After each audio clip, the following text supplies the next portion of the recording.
This video contains what I consider to be one of the most significant ideas that has had a life-altering impact on the concept of empathy.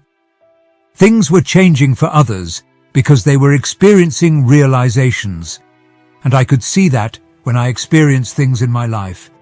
Today, my friends, inspired by the profound teachings of Dolores, a renowned hypnotherapist and spiritual educator, I will delve into one of the most transformative ideas that has personally revolutionized my understanding of empathy. Dolores Cannon's work has been instrumental in shaping my perspective on the empathic experience. I want to tell you about these revelations I've had about being an empath, how to transform it from a weakness into a strength, why it exists, and how to alter your interactions with others consequently. I also think it's crucial that we are aware of what's going to happen in 2024. As the year progresses, more and more old structures will crumble. People who are very empathetic may wrongly feel the rough energy of others who are going through a lot of pain or working through their shadow. To begin, how does one define an empath? Someone who is able to pick up on the energy levels of those around them is known as an empath, or a highly sensitive individual. Additionally, I have included some scientific information and indicators that you might have empathic abilities here. First, you have a strong emotional sense. Second, you care deeply about other people and can put yourself in their position. Third, you can tell when someone is lying without even trying. You have an amazing ability to figure out what they're really trying to do. When you're experiencing intense feelings of closeness and intimacy, it might be exhausting. Experiencing the immense amount of energy in a busy city probably overwhelms you. You're not good in busy areas. There's a lot of stimulus. People usually open up to you about their struggles. People feel comfortable opening up to you about their lives and the challenges they're facing because they know you'll listen and help them. Also, it's not easy for you to not care. You have a hard time drawing the boundary, and many others who are also very empathetic struggle with doing the same. They have such a vivid understanding of other people's emotions that they often find themselves saying yes to things they really don't want to do just so they won't let them down. Therefore, it is quite probable that you are an empath if you possess any of these traits. I learned a lot about myself from Dolores Cannon's work. She has a master's degree in the metaphysical field and a deep understanding of energy. When I started to do regular meditation practice, it completely transformed my perspective on empathy, and it relates to the entire idea that I'll be explaining. But first, I'd like to tell you why and what a really empathic person's primary pain is. For some reason, I always felt the need to make other people happy and secure, so I guess that's how my capacity for empathy came to emerge. In my own experience, I've discovered that I've had exceptional people's reading skills from an early age. I had a college roommate who was often making up things that I could tell he was lying about, and some of them weren't even serious. He was nothing more than a small liar, but I could always discern when he was being dishonest. It came naturally to me. Sometimes I'm still surprised at how well I can tell when other people cannot comprehend it. But this is something I've gotten better at over the course of my life. Now, I know this sounds strange, but I think a lot of people who are naturally empathic could benefit from learning to establish their own boundaries, a sense of this is me and that is you, in a safe space where they can express themselves without fear of judgment. In light of everything I've learned, I can now say that I've lived my life to the fullest, never before having felt secure outside of my own frame. Creating my own container and learning to discern my own energy from that of other people has been a game changer. If either of your parents showed signs of having a strong capacity for empathy, it's possible that you inherited that quality and have a strong capacity for empathy now.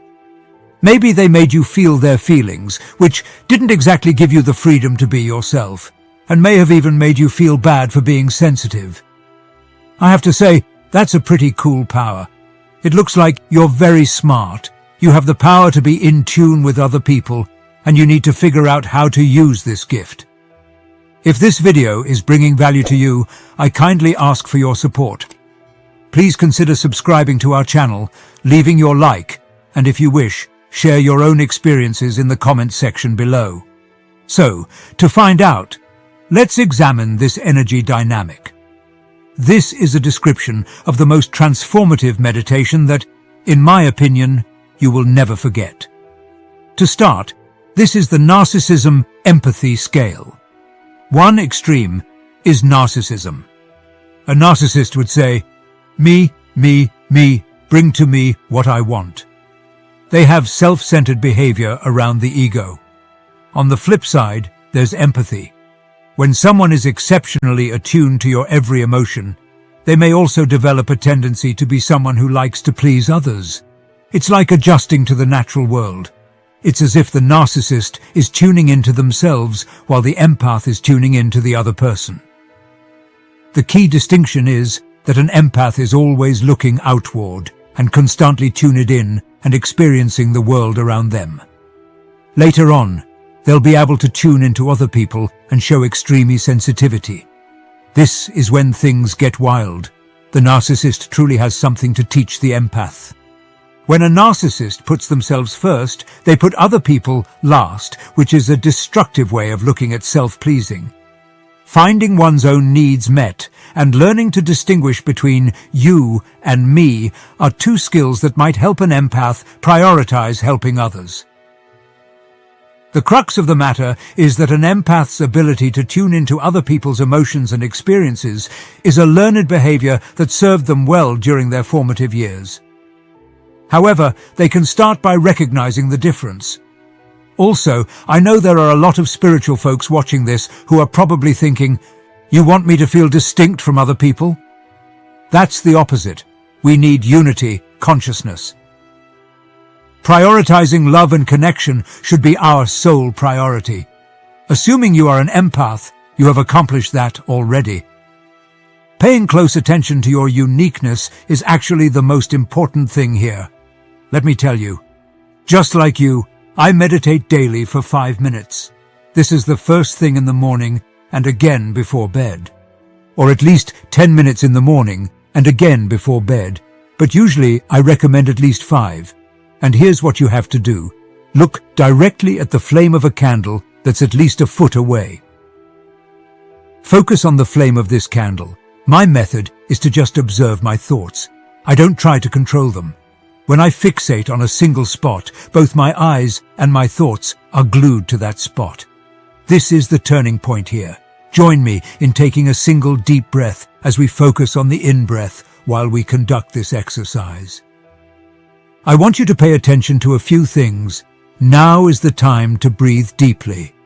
While you inhale, whether you're gazing at a candle flame or this video, what you'll notice is that with each deep breath, you can feel the separation between yourself and the object, subject, or object you're seeing in front of you.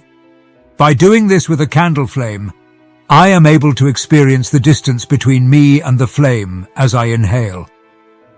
So, I take a big breath while inhaling, and while I gaze at the flame on the in-breath, I concentrate on that tiny point and the energetic distance between us.